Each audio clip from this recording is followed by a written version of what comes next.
Hi friends, welcome to my channel PG cameras போலாம் ஒரு trip. நான் உங்கள் பத்மா கணேஷ். எல்லாரும் எப்படி இருக்கீங்க? நார்மலாக இருக்கேன்.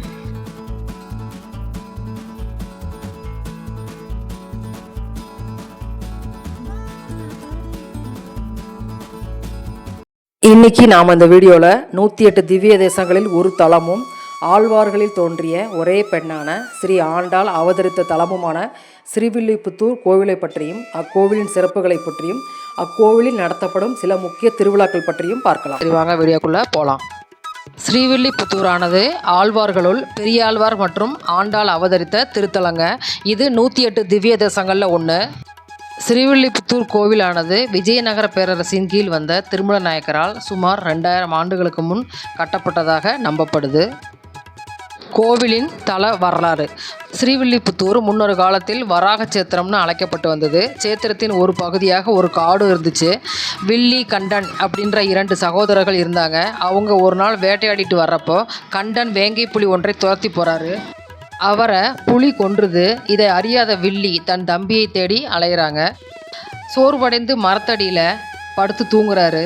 அப்போ அவர் கனவுல காட்சியளித்த பெருமாள் கண்டனுக்கு என்ன ஆச்சுன்றதை சொல்கிறாரு. பின்னர் தாம் இங்கு காலநேமி அப்படின்ற அசுரனை வதம் செய்ய வந்திருக்கிறதாகவும், வதம் முடிந்ததும் இந்த ஆலமரத்தனடியில் உள்ள புதருக்குள் வடபத்திரசாயி என்கிற திருநாமத்துடன் காட்சியளிக்கப் போவதாகவும் கூறி இந்த காட்டை அழித்து நாடாக்கி தமக்கு கோபுரத்தோட கோவில் எழுப்பி வழிபட்டு வரும்படி கூறியிருக்காரு. பெருமாள் இவ்வாறு சொல்லி மறைந்த பின் வில்லி அவர் சொல்லிய வண்ணமே காட்டை அழித்து நாடாக்கி கோபுரத்துடன் கோவில் கட்டியதாகவும், வில்லி கண்டன் ஆட்சி புரிந்த இந்த ஊருக்கு ஸ்ரீவில்லிபுத்தூர் என்ற பெயர் வந்ததாகவும் தலபுராணம் கூறுகிறது. ஸ்ரீவில்லிபுத்தூரில் துளசி செடிக்கு கீழ் பெரியாழ்வாரால் கண்டெடுக்கப்பட்ட குழந்தை தாங்க ஆண்டாள். அவர் குழந்தைக்கு கோதை என்று பெயர் வைத்து வளர்த்து வந்தார். கோதை சிறு வயதிலிருந்தே கண்ணனின் தீவிர பக்தியாக இருந்தார். அவர் திருப்பாவை பாடல்களை விஷ்ணுவை புகழ்ந்து பாடினார். அவருடைய பக்தியால் அவர் ஆழ்வார்களில் ஒருவராக உயர்ந்தார்.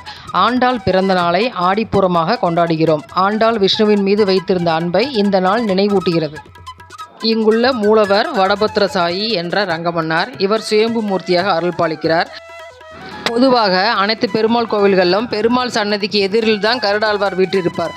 ஆனால் இந்த கோவிலில் மட்டும் பெருமாளுக்கு பக்கத்திலே அவரை வணங்கியபடி கருடாழ்வார் காட்சி தருகிறார். ஆண்டாள், ரங்கமன்னார், கருடாழ்வார் ஆகிய மூவரும் ஒரு சேர காட்சியளிப்பது இந்த தலத்திற்கு மேலும் பெருமை சேர்ப்பதாக இருக்குங்க. மங்களாசாசனம் பெற்ற கோவில்கள் ஒன்றான இக்கோவிலில் தான் ஆண்டாளுக்கு சூடி கொடுத்த நாச்சியார் என்ற சிறப்பு பெயர் கிடைச்சது. ஏன்னா ஆண்டாள் சூடி கொடுத்த மாலையை வருடத்தில் ஒரு முறை திருப்பதியில் நடைபெறும் பிரம்மோற்சவத்தின் போது அங்குள்ள பெருமாளுக்கு சாத்துறாங்க. அதே போல் மதுரையில் நடைபெறும் கள்ளழகர் ஆற்றில் இறங்கும் நிகழ்ச்சியிறப்போ கள்ளழகருக்கும் இந்த மாலை சாற்றப்படுது. அதே போல் தினமும் வடபத்திரசாயிக்கும் ஆண்டாள் சூடி கொடுத்த மாலை அணிவிக்கப்படுது. இதன் காரணமாகத்தான் ஆண்டாளுக்கு சூடி கொடுத்த நாச்சியார் என்ற பெயரும் ஏற்பட்டதுங்க.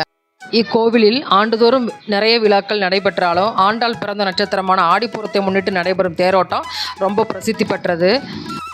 இந்த விழா 12 நாட்கள் மிகவும் கோலாகலமாக நடக்கும். கொடியேறதுக்கு 2 நாட்கள் முன்னதாகவே ஸ்ரீவில்லிபுத்தூரில் பக்தர்கள் கூட்டம் அலைமோதுங்க.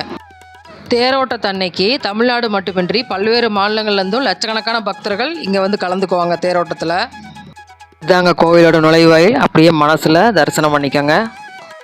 அப்படியே கோவில் யானையும் தரிசனம் பண்ணிக்கோங்க. கோவிலுக்கு எதிர்த்தாப்படி மண்டபம் இருக்குங்க. அந்த மண்டபத்தை சுற்றிலும் 2 சைட்லேயும் பார்த்திங்கன்னா நிறைய கடைகள் இருக்கும். அதை தாண்டி வெளியில் வந்தால் இடதுபுறத்தில் கோவிலோட நந்தவனம் ஒன்று இருக்குங்க. இந்த நந்தவனத்தில் தான் பெரியாழ்வார் பூச்செடிகளை வைத்து பராமரித்து வந்ததாகவும், அந்த பூக்களை பறித்து பெருமாளுக்கு அணிவிக்கிறதையும் வழக்கமாக வச்சுருந்துருக்காரு. அந்த நந்தவனத்தில் இருக்கும் துளசி செடியின் அருகில்தான் ஆடி மாதத்தில் பூர நட்சத்திரத்தன்று பெரியாழ்வாருக்கு கோதை நாச்சியார் கிடைத்தார். இங்கேயும் ஆண்டாளுக்கு ஒரு சந்நிதி இருக்குது. ஆடிப்பூரத்தன்னைக்கு இங்கே ஆண்டாளை எழுந்தருளை பண்ணுவாங்க. செவத்தில் நிறைய பெயிண்டிங்ஸ் கூட அழகழகாக இருந்தது. இந்த கோவில் சந்நிதியை சுற்றிலும் அதையும் பார்க்க நல்லா இருந்தது. இதுதான் அந்த ஆண்டாள் சந்நிதி.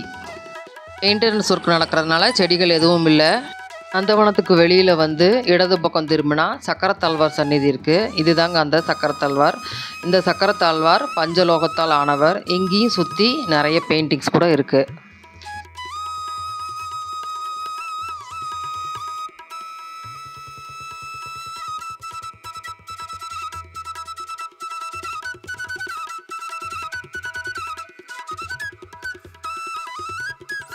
சக்கரத்தலைவர் சந்நிதியிலேருந்து வெளியில் வந்தால் ஸ்ரீவில்லிபுத்தூர் கோவில் கோபுரத்தின் முழு அழகையும் பார்த்து ரசிக்கலாம். நம்ம இந்த கோபுரமானது 196 அடி உயரமும் 11 நிலைகளையும் 11 கலசங்களையும் கொண்டது. இதுதான் நம்ம தமிழக அரசின் முத்திரையாகவும் இருக்குது.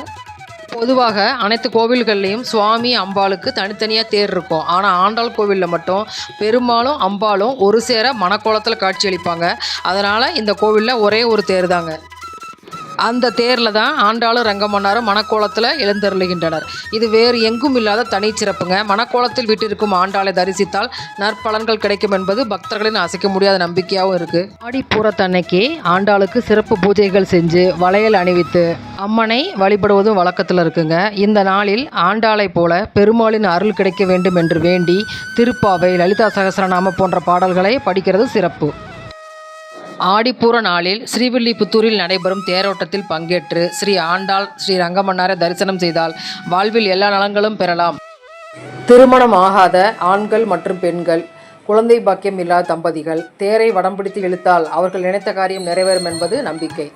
அதுபோல் ஸ்ரீவில்லிபுத்தூரில் மார்கழி மாதம் 24ஆம் தேதி ஆண்டாள் எண்ணெய் காப்பு உற்சவம் தொடங்கும். இது ஆண்டாள் தாயார் மூலஸ்தானத்திலிருந்து புறப்பட்டு ஸ்ரீ ரங்கமன்னார் சன்னதியில் சேரும் முக்கிய நிகழ்வாக கருதப்படுது. இதனைத் தொடர்ந்து மார்கழி 27ஆம் நாள் கூடாரவள்ளி எனப்படும் முக்கிய நிகழ்வும் இந்த கோவிலில் நடைபெறும். இந்த நாளில்தான் ஆண்டாள் அரங்கநாதருடன் இருந்ததாக கருதப்படுது. அதனால் திருமணங்கள் கைகூடும் நாளாகவும் கொண்டாடப்படுது. இது ஆண்டாள் பாடிய திருப்பாவையில் 27ஆம் பாடலான கூடாரை வெல்லும் சீர் கோவிந்தா என்ற வரியிலிருந்து உருவானது. இந்த நாளில் பெருமாளுக்கு அக்கார அடிசல் படைத்து மனம் போல மாங்கல்யம் அமையவும் பிரிந்த தம்பதியர் இணையவும் வழிபடுவாங்க. இந்த நாளில் ஆண்டாளை தரிசித்தால் மனம் விரும்பியபடி மாங்கல்யம் அமையும், பிரிந்த தம்பதியர் இணைவார்கள். மற்றும் ஒரு நல்ல பதிவில் சந்திக்கிறேன். நன்றி.